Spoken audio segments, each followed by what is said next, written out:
एक अच्छा क्वेश्चन है, a hollow tube has a length L, inner radius r1 and outer radius r2। एक tube है, ठीक है ना, ये मतलब एनुलर केबल की तरह है। एनुलर केबल, एनुलर केबल मतलब आप समझते हो ना,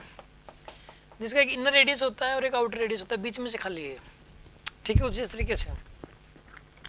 the material has a thermal conductivity के, ये जो मटेरियल है ना इसी का थर्मल कंडक्टिविटी के दे रखी है आपको। Find the heat flowing through the walls of the tube if a part में the flat ends are maintain at temperature T1 and T2, T2 greater than T1 है। यहाँ का T2 मान लो और यहाँ का T1 मान लो, ये T2 है और ये T1 है, और T2 बड़ा है T1 से, T2 बड़ा है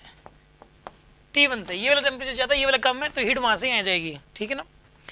तो आपको क्या बताना है, heat flowing through the walls per second कितनी हीट जाएगी, rate of heat of flow बताना है,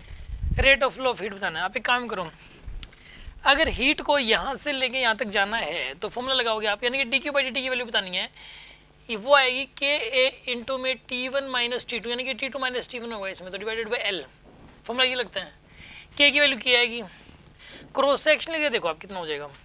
ये वाला। एक बात बताओ, इस बाहर वाला जो क्रॉस सेक्शनल एरिया बाहर वाले पार्ट का वो πr2 स्क्वायर है, πr2 स्क्वायर,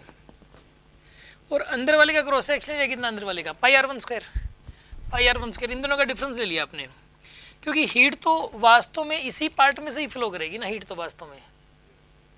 हीट तो इसमें इस इतने पार्ट का एरिया निकालना है आपको, तो पूरे का एरिया माइनस में इस वाले पार्ट का एरिया, इस पूरे का एरिया माइनस में इस वाले पार्ट का एरिया को माइनस कर दो, तो जितने पार्ट में से हीट जाएगी उस पार्ट का एरिया आपके पास आ गया, उस पार्ट का एरिया इतना आएगा आपके पास, ठीक है ना, और वही वाला एरिया यूज करना आपको। तो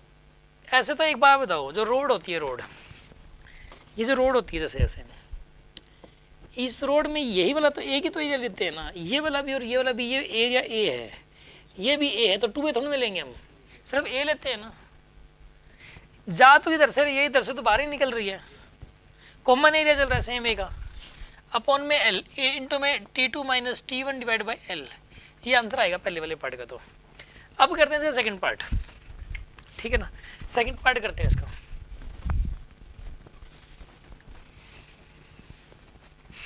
सेकंड पार्ट, अगर ये कह रहा है कि यहाँ का T2 T1 मत मानो आप, ये मानो कि अंदर वाले सरफेस का T2 है और बाहर वाले सरफेस का T1 है। अब बताना dQ/dt कितना होगा। अब पता है क्या हो रहा है, क्रॉस सेक्शन एरिया चेंज हो गया बाहर वाले का, यानी कि ये क्वेश्चन कुछ ऐसा क्वेश्चन हो गया, जैसे लाइक दिस, जैसे ये ऐसा क्वेश्चन जो होता है ना, वैसा वैसा क्वेश्चन हो गया ये, जिसमें यहाँ का टेम्परेचर T2 मतलब एंट्री तो किया πr2 स्क्वायर के एरिया में से, πr2 स्क्वायर एरिया में से, और बाहर निकला इसमें πr1 स्क्वायर के एरिया में से, एंट्री है छोटा एरिया है, और हीट बाहर निकल रही है बड़े एरिया में से πr2 स्क्वायर, और यहाँ का टेम्परेचर T1, इस एंड का टेम्परेचर T2, इस वाले एंड का T1, और क्रॉस सेक्शनल एरिया बढ़ता जा रहा है, क्रॉस सेक्शनल एरिया बढ़ता जा रहा है। इसमें भी ऐसे ही हुआ था, देखो क्रॉस सेक्शनल एरिया देखो इसके अंदर, देखो इसका सर अंदर वाले का कितना है क्रॉस सेक्शनल एरिया, अंदर जहाँ से हीट एंटर कर रही है πr1 स्क्वायर, और जहाँ से हीट बाहर निकल रही है फाइनली उसका एरिया कितना है πr2 स्क्वायर। तो πr1 स्क्वायर में से हीट एंटर कर रही है, πr2 स्क्वायर में से बाहर निकल रही है। आपको dQ/dt की वैल्यू बतानी है इस क्वेश्चन में। तो कैसे करें इस क्वेश्चन को करने के लिए, काम करो इसके लिए कि यहाँ पे, यहाँ से एक्सिस से एक्स डिस्टेंस पे और dx मोटाई की एक सिलिंड्रिकल स्ट्रिप काट लिया आपने, ये dx मोटाई की है और एक सिलिंड्रिकल स्ट्रिप है, एक सिलेंडर काट लिया पूरा का पूरा, ठीक है, एक सिलेंडर काट लिया जिसकी थिकनेस dx है, और यहाँ से एक्सिस से x डिस्टेंस पे है। अब यहाँ से अब ये सोचो कि इसके अक्रॉस जो टेम्परेचर डिफरेंस है वो कुछ भी होगा, आप इसमें से निकाल लो rate of flow of heat कितना होगा। तो इस स्ट्रिप में से dQ/dt के इसका एरिया कितना होगा, यहाँ पे इसका क्रॉस सेक्शनल एरिया होगा यहाँ पे पाई, इस स्ट्रिप का एरिया हो चाहे इस वाली स्ट्रिप का एरिया, दोनों का एरिया सेम ही मान के चलना पड़ेगा आपको। तो πx स्क्वायर ये तो हो गया सर्कमफ्रेंस का एरिया इंटू L, L इसकी लेंथ होगी, बिल्कुल इतना सरफेस एरिया होगा इसका, ठीक है ना। πx स्क्वायर आएगा, सॉरी नहीं 2πrl, 2πr होगा, 2πrx, बिल्कुल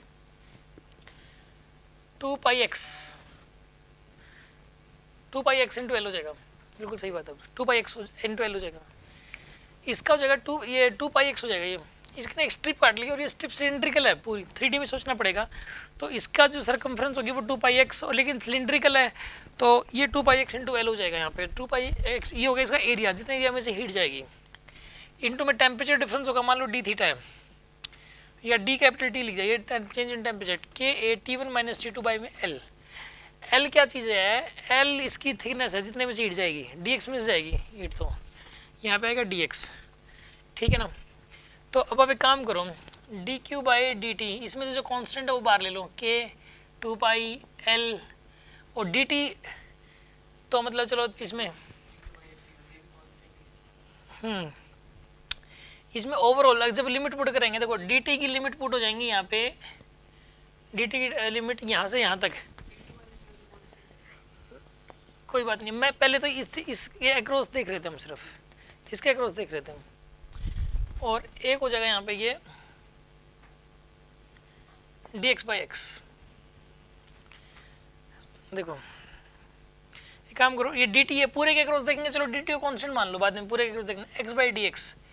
इसको नीचे ले लो, इसके d Q by d T is equals to K 2πl dt, यहाँ पे आएगा dx अपॉन में x, ठीक है।